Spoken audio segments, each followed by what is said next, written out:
अस्सलाम वालेकुम रहमतुल्लाहि व बरकातुहू। होगो कतुनको ज़ैम तासु दोस्त सलमान वफा कतुनको द नूरा एहसास द वीडियो वګورئ او بیا پیچن خبرې کول غواړم بیا زموږ سره اوسئ. اوس په بیا تاسو ماته ډېر کسان وایي چې تا بیا چې کوم دی په نوره پسې ویډیو وکړه، نو بالکل منم بیا مې ویډیو وکړه، خو د هغې دا مکر دا جړه دا فریب واورئ، بعد د هغې نه خبرې کوم زموږ سره اوسئ. دنیا وزي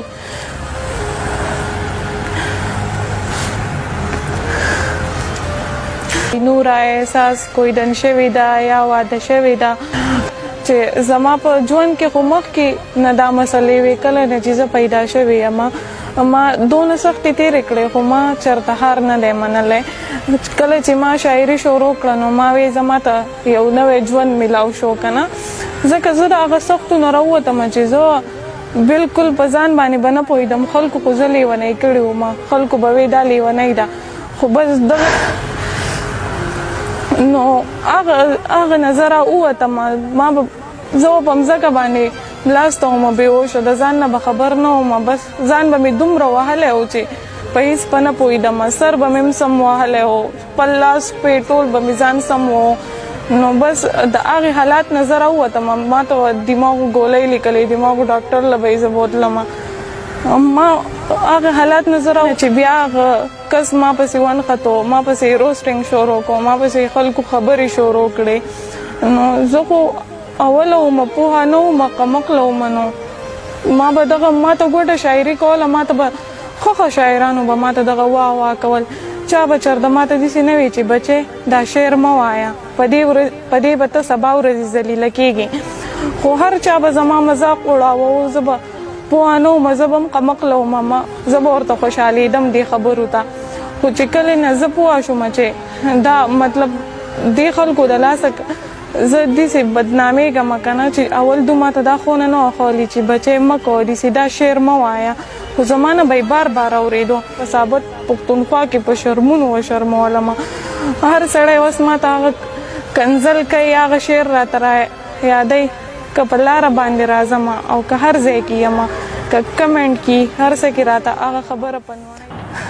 ښه کتونکو څنګه چې تاسو د نوره دا ویډیو وکته، نو دا ډېره زیاته وه، 12-13 منټ وه او ډېر په مکر او داسې په فریب باندې راغلې وه او خبرې بیا کړې دي. په دې کې د شاعرانو نه هم ګیله کړې، په دې کې د هغه هلک نه هم ګیله کړې چا چې وایي زه چې کوم دی بدنامه کړم، او چا چې کوم دی زه د خلکو په مخ کې وشرمول. ډېرې ګیلې کړې دي، نو د هغې د ګیلې رد کول غواړم. څنګه رد کول غواړم؟ د شاعرانو نه ګیله به دې کړې چې یاره ما به شاعري کول او ما ته به چې کوم دی شاعرانو وي چې واه واه داسې او داسې او داد به را کوو او داسې ما ته نه وي چې ته شاعري غلطه کوې. نو تا ته چا نه دي ویلي چې ته غلطه شاعري نه کوې؟ ته خو چې راوتې ستا د شاعرۍ طرز، ستا د شاعرۍ دا راوتل، ستا ته شاعري کوې ټیک ته، خو د پښتو په دایره کې دننه نه کوې. ته د پښتو حدونه تا کراس کړي دي او راغلي یې لګیا یې، نو تا ته به شاعران څه ووایي چې تا که چا ویلي دي نو تا به د هغو منلي نه. بعد د هغې نه ته د هلک خبره کوې، نو هلک ته چرې نه چې کوم دی بدنامه کړی یا چې کوم دی هغې شرمولي، تا ته د خپلې خولې وشرمولي، ستا چې کوم شعرونه دي هغې وشرمولي، پردي شعرونه راخلې په خپله په ځان یې چسپانې او چې کوم دی لګیا یې وی دا چې شعر زه یم او زما مینهوال دي دا دي. ستا سره چې څوک مینه کوي نو د څه سره مینه کوي؟ تا ته پته شته؟ ستا مینهوال زه حیران یم چې ستا مینهوال خو ستا سره مینه نه کوي، یا چې کوم سړی په غوښه مین ستا سره به مینه کوي. نور چې کوم دی ستا د شاعرۍ سره څوک مینه نه کوي، ستا د اداګانو سره مینه کوي، ستا د دې سټایلونو سره مینه کوي، ستا بس یو شاعري به دې صحیح. ته د پښتو په دایره کې دننه شاعري وکړه، بله هم ستا سره ته چې په چا پسې راوتې، تا چې د چا لارې اختیار کړې ده، اسما اخلاص د سوات د سیمې سره د هغې خو مونږ په میډیا چې کوم دی څه ونه لیده، څه خبرې یا خو ما ته نه راځي یا خو چې کوم دی ځای نه ینمه، د هغې خو ما په میډیا داسې حرکتونه ونه لیده، کم حرکتونه چې تا وکړه، کم لارې چې تا اختیار کړي، کم په کومه طریقه چې ته روانې. بار بار مونږ ته وایو چې کار، طریقه، اداګانې، کم لباس چې کوې نو هر څه دې غلط دي او په غلطه روانې. انشاءالله انشاءالله انشاءالله د الله نه دا امید لرم چې ډېر ژر به په کرخه سر کېږدي او د هر څه به ومني او خار به ومني او بیخي به د سکرین نه کټار شي. انشاءالله امید لرم چې ته به ډېر ژر چې کوم دی خار ومني، ځکه چې تا ته ټول پښتانه لګیا دي تا ته کم پښتون ویلي چې او ته په صحیح لاره روان یې او ته په چې کوم کارونه ته کوې نو دا ټیک دي ته ما ته یو پښتون داسې وښایې چې او ستا کار یې سپورټ کړی دی ستا د شاعري سپورټ کړې ده ما ته وښایې یو پښتون نه خپله وې نن تا په شاعرانو چې کوم دی ټس وکړو چې او ما ته دې شاعرانو نه دي ویلي چې راته ډېرو به درته ویلي ته د چا منې نه خپل عزت کې خپل کینې کې خپل مرضي کې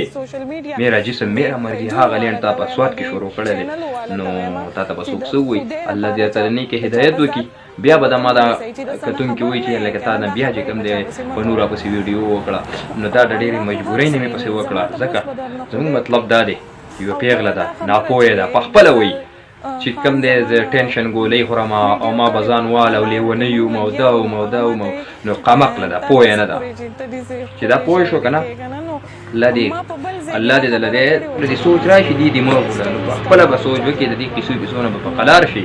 وخت به در باندې تېر یاسې به دې دا خلک نو دا ګورې مه وایه خلک به دې بې عزته کوي هم خلک به درله عزت هم درکوي څوک به در پسې کنځل کوي څوک به در پسې سپکې وایي څوک به در پسې ردې وایي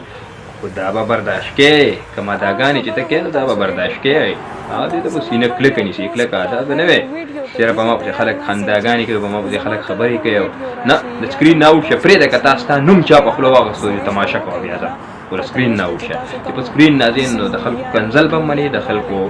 سره چې څنګه وایه زما مینهوال دي مینهوال به دې هم پیدا کېږي ګورې خلاف خلک به دې هم ډېر پیدا کېږي کارونه دې ډېر پښتو هر هغه کس به ستا خلافي کوم سړی په خپل عزت خفه کېږي د خپل بچي په عزت خفه کېږي د خپل لور په عزت خفه کېږي د خپل خاندان په عزت خفه کېږي نو ستا د اداګانې ستا د سټایلونه ستا د ډریسونه